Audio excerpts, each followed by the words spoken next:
All right, everybody good? Good. Yes, sir. Yeah. Pro Fan Sports Podcast. Let's get it. Pro fans, tune into the program. Every single week, get the dope, fam. Sean on the mic, very flat too. Keep you updated, that's what we do. Pro fans, tune into the program. Pro fans, tune into the program. Pro fans, tune into the program. Every single week, get the dope, fam. Right. Yo, what it do, everybody? It's your boy, John Altidor with Pro Fan Sports Podcast. Back at you with another one of my boys, Vlad, Barry. And today, we got a special guest, the host of the Horford Happy Hour podcast, Anna Horford. And she's also the sister of Celtic, Al Horford. How you doing, Anna? I'm great. Excited to talk with you guys tonight. Excited to have you on. Thank you so much for coming on. We appreciate it. Yeah, of course. Yeah, no, thank you so much, Anna. This is, this is great and pretty awesome to have you on here. I'm glad, you could join us and come on our podcast. It's definitely greatly appreciated and a pleasure and honor to have you on. So we're, it's very, very excited and looking forward to this episode. Thank you. Yeah, me too. Sure. Let's get started here. Obviously, we're here to talk some basketball because, Anna, you're a big basketball fan, especially a fan of the Celtics. But we know that you're from Michigan, and you guys just had a huge win. I know you're not a big football fan, but how are you feeling about the Blue, taking down Ohio State this week?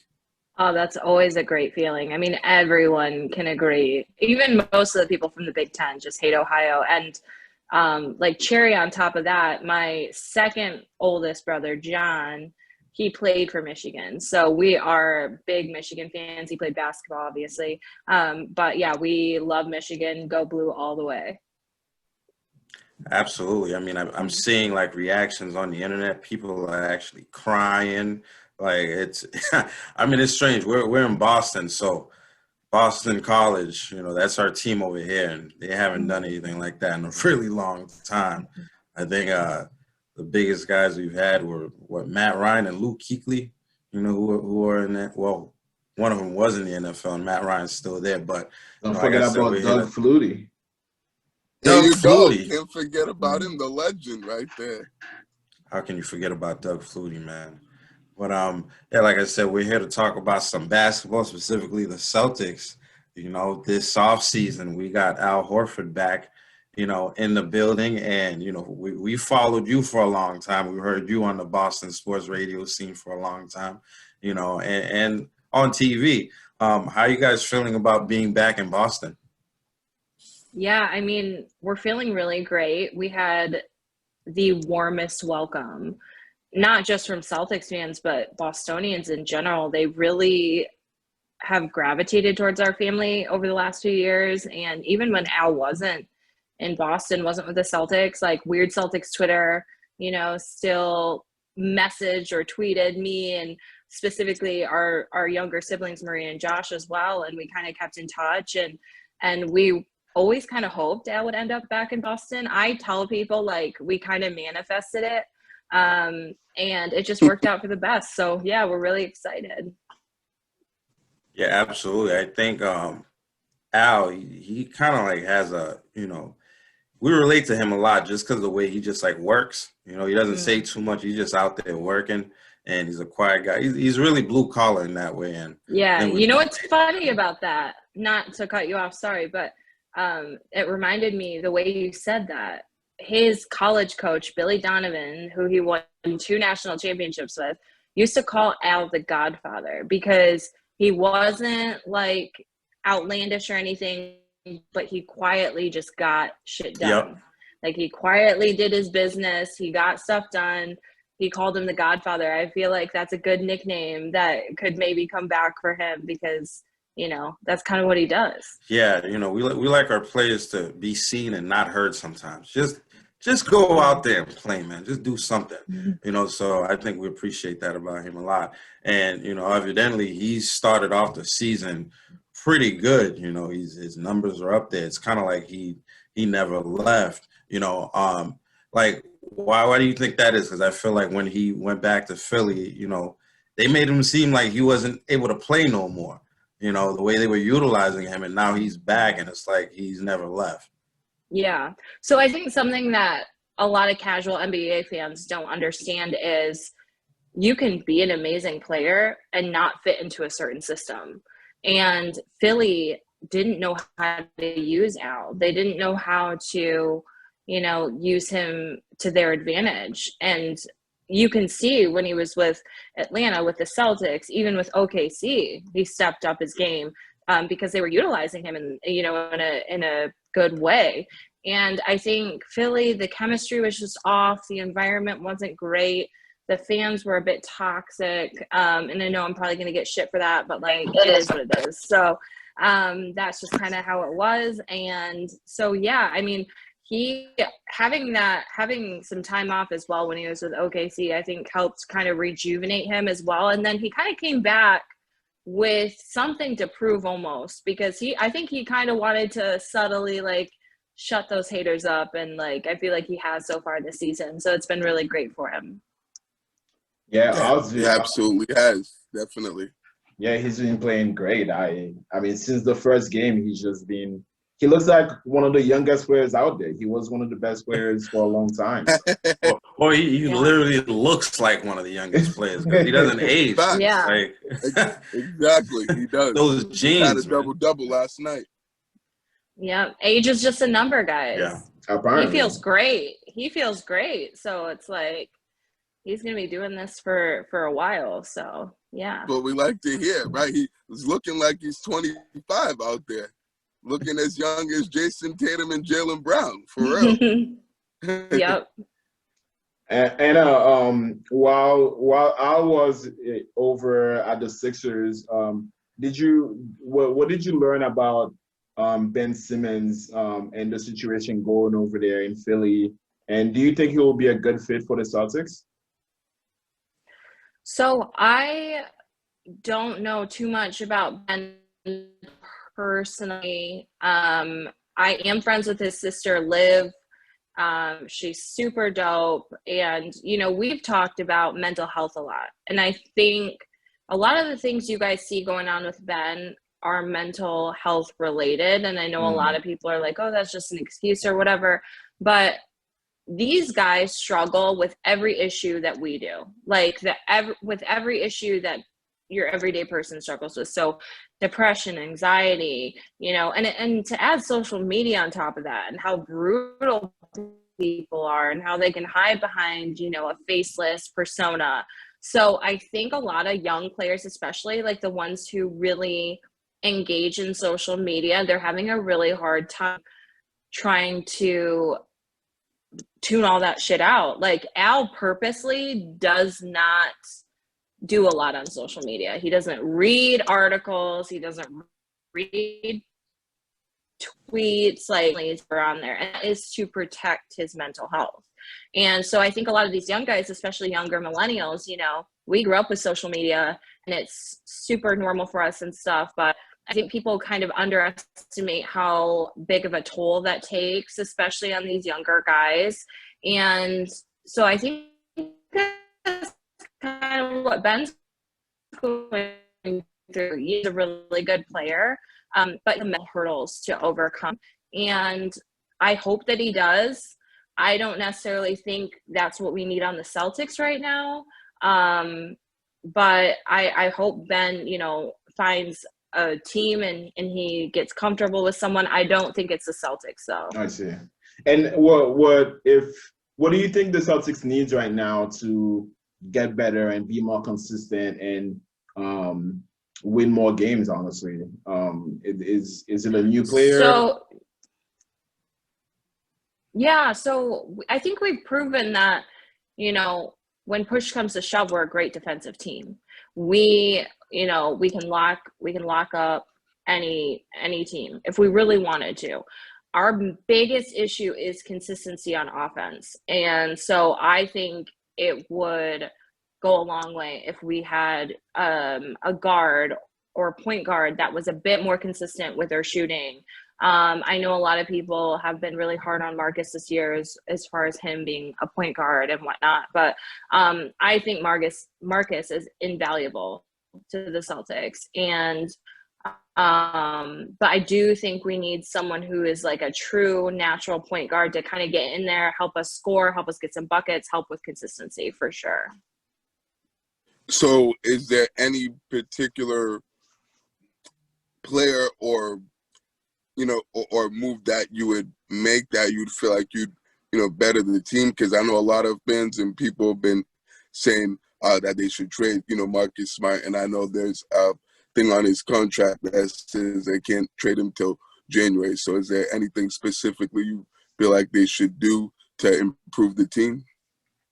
Yeah, I mean, first of all, if they trade Marcus, there's going to be a riot in Boston, because even though, you know, he's not the most consistent player, he is a diehard Celtic through and through. And just the way he plays, how he has everyone's backs. Like, Al knows if he gets into it with someone, Marcus is gonna be the first guy who shoves him and is like, get away from my guy. You know what I mean? Like, he is loyal. He's diehard. I think that's why Bostonians love him. I think that's why the Celtics love him. So if we could add a piece to the puzzle, I think that would be really beneficial. Like I said, a true point guard who is consistent on offense. I think that would go a long way. But at the same time, this team is so, I know we're a good amount of games in, but we're still figuring it out. And I think that this team, and I'm saying it right now, is going to look so different after the All-Star break. Like, going into the playoffs, like, they're going to turn a switch. And Al usually does that himself. He turns into playoff Al, you know. But I think a lot of the guys, by that point, we're going to kind of get some more stuff figured out. Right. Nah, but for sure, I definitely think with, you know, due time, this team will certainly figure, you know what I'm saying, things out, and we'll be playing, you know, much better and be much more consistent on both ends of the floor. I think definitely, you know, they're going through some growing pains right now and tough, you know, stretches in which they're not playing as well. But certainly, I think it's only a matter of time before we start to really see this team gel and look like, you know, what we expect to do come into this season. Now, I wanted to also ask you, and I'm wondering if you get this a lot, but do people mistaken you for Al Horford's wife instead of Al Horford's sister? How often does that happen? I mean, now it happens a lot less. So when Al first got signed with the Celtics, it happened a lot. Like, I just had a tweet come up, and like, you know how you get like those memories on Twitter or Facebook about what you tweeted 2 years ago from now, or I think it was a tweet from 2017, 2016 maybe. And I was like, I had to, because that's when we were first on the scene with the Celtics, and everyone was congratulating me on having our second child. And I was like, I am not Al's wife. I did not have a child this weekend. I was out getting drunk. I was literally, that's what I tweeted. I was like, I didn't have a kid this weekend. I was out getting drunk. And then I think at that point, that's when Bostonians kind of like started to like love seeing my tweets on Twitter and stuff, because they were kind of like, respect, like, yeah, I get it. It happens a lot less, but it still happens. And for me, I'm just like, Google, you know, is easy. Just Google it if you're confused. But yeah, I understand. I understand why people get confused, but at the same time, it's like, we're siblings, we look alike, like, kind of try to put two and two together. And his wife is Miss Universe. She's beautiful. Like, I wish I looked like that. You know what I mean? So for me, it's a compliment, but yeah, it's definitely, it's gotten less and less over the years. How was your Thanksgiving, Anna? They got to do their homework. How's the what? I'm sorry? How was your Thanksgiving? Oh, it was great. Yeah. We had a Thanksgiving here in Michigan, and all the Horford siblings, minus Al, obviously, because, you know, he was playing around that time, were there, and we had some good ass food. Our brother John who played D1 and in the G League and stuff. He's an amazing cook. So he cooks Thanksgiving dinner every year, and he really came through. It was so good. So yeah, it was a good time. What was the best? What was the best? What was your favorite dish? I'll answer both of those. Which one should I answer first? I think they're both the same. What was the best dish, or what was your favorite dish? Sure. Ooh, okay. The mac and cheese was so good. The mac and cheese was great. The green bean casserole was great. And we did smoked turkey and honey baked ham this year. So those were both delicious. Nice. And my fiance is here from England, and so he got to experience Thanksgiving. And he was like, it was like the holy grail, because they don't use like any flavor over there, any seasoning, like nothing. Like everything is so bland.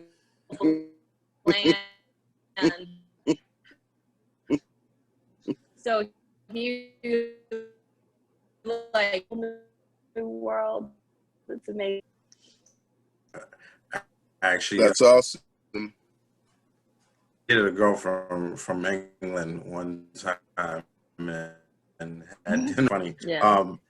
You know, back in Boston, I know, you know, the first time around when you were here, you know, getting a taste of the Boston media, you know, things got media personalities, you know, saying some things I actually didn't really agree with, because the media kind of gets crazy around here. And I know that, you know, that got on your nerves a little bit. Now that you come back, have you encountered any of that stuff, and what's your relationship in the Boston media like now? I think things for us so far have been overwhelmingly positive, but the people, Felger and Maz, I'm sure you guys know who they are. I wasn't gonna say their names, but yeah, those guys. No, you can, I'll call them out any day, but they're still, it's so funny. Like, I stopped responding to Felger like a while ago, but his partner still tries to tweet me. I feel like he still tries to bait me into like arguments or whatever. And I'm like, you're only doing this because you clearly need the views and like you need the listens, and I'm not going to be like someone that you use for that kind of thing. So, they talked so much shit about my family for so long, and then they like want me to come on their show, and I'm like, nah, I'm good, So, and I think that they're just kind of used to getting their way. I mean, they're white men in Boston, like, so they're just used to like being able to just do whatever they want without any consequences. And I think that people really resonate with the fact that I put them in line when they step out of line. And I mean, I'll always do that for my brother, for the Celtics, like the fan base in general, whatever. So they can say what they want to say. I mean, I don't think you'll be seeing me on their show anytime soon, though. Yeah, and there's a particular person that comes into mind that I know you and, this person that butted heads with, and it's pretty powerful as far as the beef that you guys had. I believe it's Lou Maloney, if I'm correct, that you guys went at it pretty hard to say the least, and and it was a pretty intense, and he was the one that used to, I know, talk shit about Al Horford, and came up with the average Al thing that a lot of people were saying that Al's just a average player, and at best, and all that. So I know you and him got into it pretty bad. So have you like heard anything from him since you've been back, or? No, not really. I think I'm not sure. I might have blocked him on Twitter. I can't remember if I have or not. But no, I mean, I just kind of don't pay those guys any attention, because their job is to give super hot takes that are just absolutely ludicrous. So they get views and listens and attention and whatever. And I'm just kind of like, grow up. We don't need that. And obviously Al's getting shit done this year, so they can't say anything about him. So, so they're probably pretty upset about that. But he's just going to keep doing his thing, and so am I. Yeah, he's definitely been better than average Al. That's for sure. Mm. No average Al this year. That's facts, no doubt. Yep. I think we listen to those guys all the time, and we definitely get where you're coming from.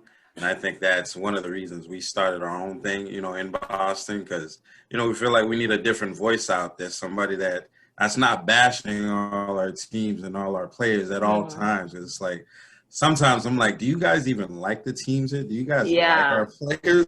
Like, what? Why would you do that, So I get exactly where you come from, and I think, somebody with siblings, I'd feel the same way. So, like, I've heard you on a lot of the Boston platforms as well. I heard you with Kwani. I've heard you with a bunch of people. And, you voiced how much you guys love it here.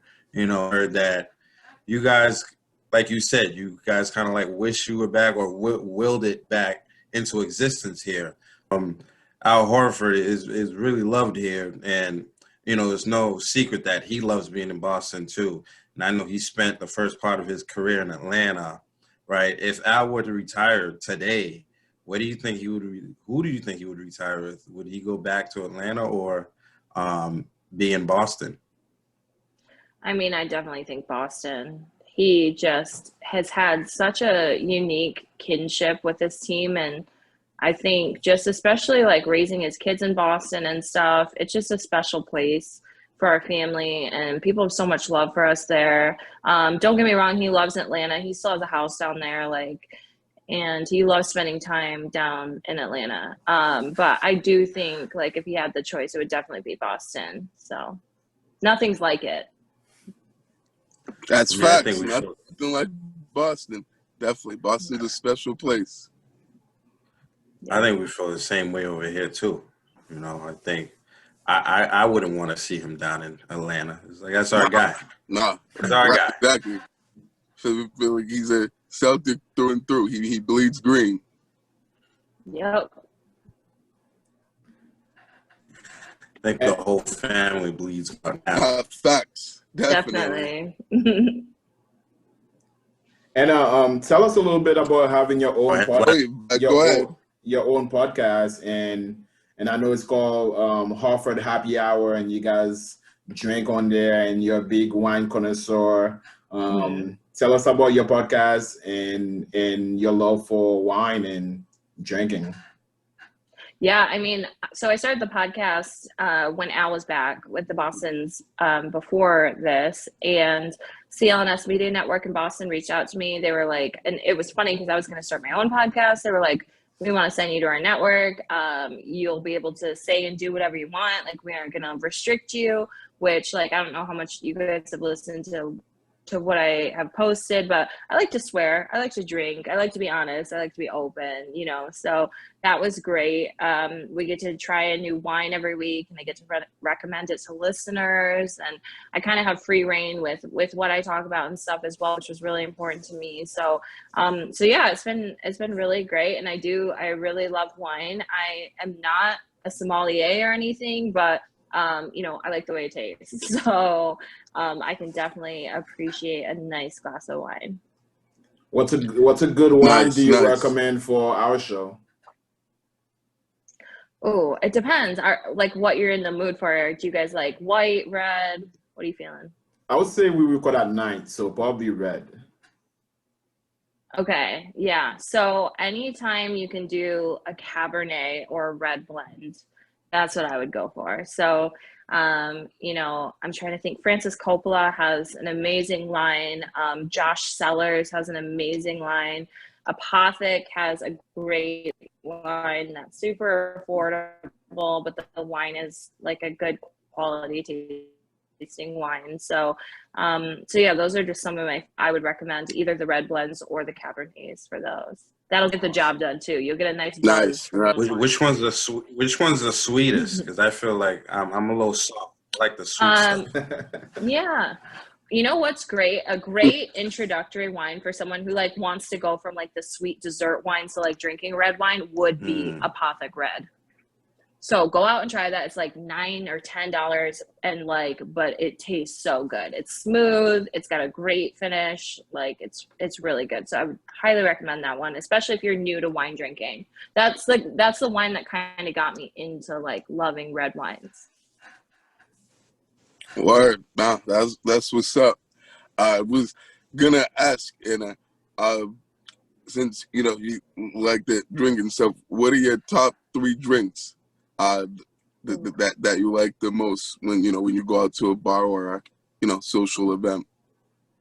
Yeah. So number one, nice and easy, vodka soda with Tito's and some fresh lime. Oh, nice. Love That that. is pretty. It's like low cal. Yeah, low cal. You don't have to worry about the sugar fucking you up later or anything. So I love that. And then on my mom's side, we're Irish, like fully Irish. So I love a good Irish whiskey. Jameson is great. Tullamore Dew is great. So if you just want like a nice whiskey, I'd really like that. And then just like a classic super dirty martini, like with a couple of olives in there, maybe some blue cheese stuffed olives. Ooh, Those are that probably like sounds my favorite fancy. drinks. Okay. All right. Yeah. All right. I see you. Okay. I'm gonna Um, have to try that out. I'm gonna take notes on that and remember that and hit up a bar and try that without a doubt. Yep, definitely. I know you have to leave pretty I soon, wanted to Anna. also ask. Yeah, Go I ahead, wanted to also ask. How often do you go to Celtics games, and how often are you in Boston? I try to go about once a month. So like I said, I'm in Michigan, and I do like have a job and stuff out here, and the rest of our siblings all live out here and stuff. But we do try to get out to Boston about once a month. So, and then when Al plays in the Midwest, we try to go to those games: Chicago, Indiana, Milwaukee, obviously Detroit. So yeah. They'll actually be playing there on Christmas Day against the Milwaukee Bucks. Will you guys be there? Yeah, we're actually trying to like work out a family trip right now, and we're in Michigan, so we're really close to Milwaukee, which is really convenient. We have some family in the Milwaukee area and stuff, so yeah, definitely we'll probably be out there for Christmas. Sweet, that's awesome. That'd be a really good game to go to against the Bucks, defending champs. Yep. Nah, good for you. That's what's up. As a matter of fact, I'm actually going to a game myself. I'm going to the Philly game on Wednesday against the Sixers, and I'm at the Garden. So I'm pretty excited and pumped for that and looking forward to that. And then I actually just went a couple weeks ago when I was in Atlanta and ended up going to the Hawks game as well. So that was it was a fun trip, but unfortunately they lost and it wasn't a good game. They didn't play as well as we'd like to, but Yeah. Nonetheless, it was still a good time. But definitely looking forward and pretty pumped about Wednesday night against the Sixers, particularly since Joel Embiid's back. So yeah, we need our fans to come through for that game. We need our fans that game for sure. Oh yeah, absolutely. No, definitely we do, and they're always there. Celtic fans are loyal and diehard and passionate fans that show up every night and always support and cheer for their team. So I'm looking forward to doing that on Wednesday. I'll be going crazy and and getting rowdy at the game. So Love it. I'll definitely be out there supporting for sure. Nice. I have 2 last questions for you, Anna. I know you're not on the team, but your brother's on the team. What's the difference between Brad Stevens coaching versus Ime Udoka coaching? That's a really good question. I feel like I don't know Ime well enough yet. I think Brad it's just 2 completely different coaching styles. I think Ime is willing to be a little bit more experimental with things and try to kind of go outside the box a bit more. Brad was very structured. He was very like, this works, so this is what we're going to do. And he kind of kept to the game plan. I think there's a bit more flexibility with Ime. So it'll be interesting to see how he does for the rest of the season. And but from what I can tell, the guys really all like him. They respect him. They gravitate towards him in a positive way as a coach. So yeah, it should be good. Definitely. Awesome. And then my last question is, I'm gonna steal this one from Barry. He usually asks this question. What are your top 5 favorite basketball players? Of all time? Yes. Oh my gosh. I feel like this is a tough question. Yeah, this is a really tough question. I mean, I don't know because I feel like I'm biased. Okay, because, and that's okay like, too. You gotta That's choose cool. You Al. can be Al has to biased. be on. Yeah. Oh, he definitely is. Al's on. If I could choose my brother John, he'd be on. You know, he'd be in the same position as Al if he hadn't had the injuries he had in college and stuff. So, I don't know if he counts, but I would definitely choose him.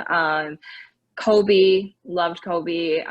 Met him, and you know, he was such a sweet guy, and I had so much respect for him. And so definitely Kobe. I think I'd throw Shaq in there just because we're friends. And I don't know, how many is that? 3 officially. Oh, Steph Curry. He's great. Ooh, that's like another good one. Love Steph. It pains me to say it, and it pains me to play against him, but watching him is like watching art. Like, it's so cool. And you know, he's so great at his craft and like what he does and whatnot. So definitely Steph. And I don't know.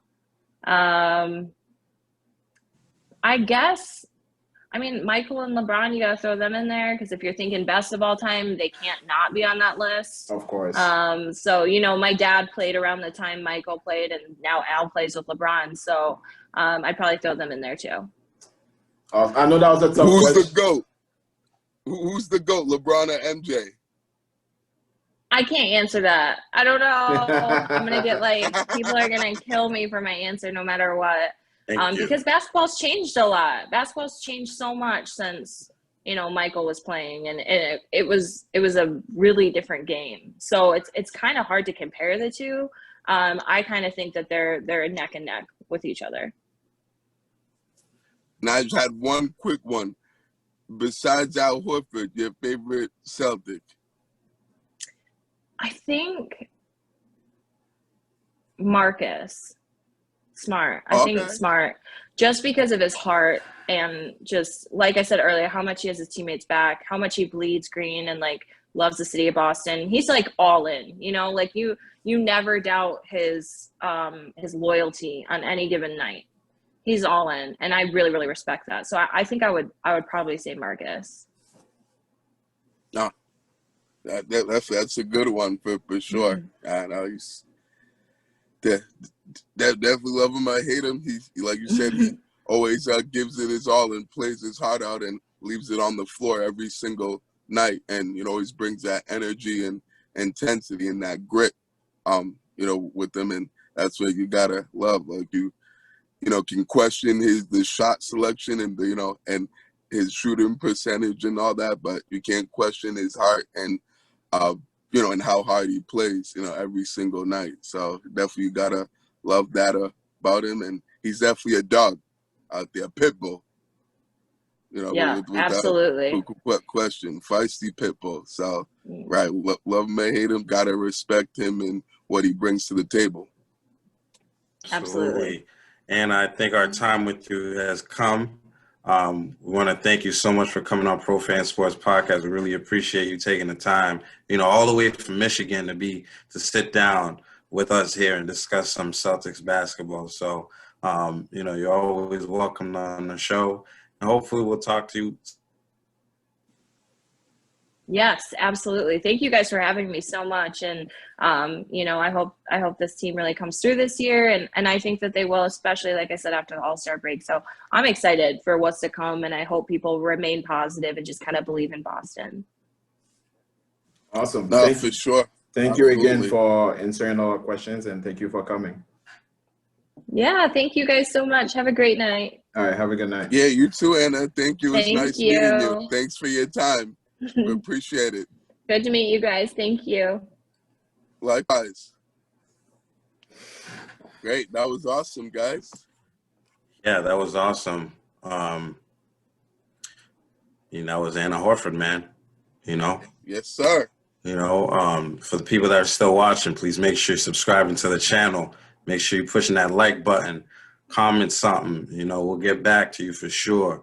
And, subscribing to the channel helps us grow, helps us, get out there even more than we are. Make sure you're following us on social media at ProFan Sports on everything. But make sure you guys are subscribing to the channel, man. Until next time, we'll holler at y'all. Peace out. Peace out. Have a good week, everyone. See y'all next week. Take care. Go Pats and go Celtics.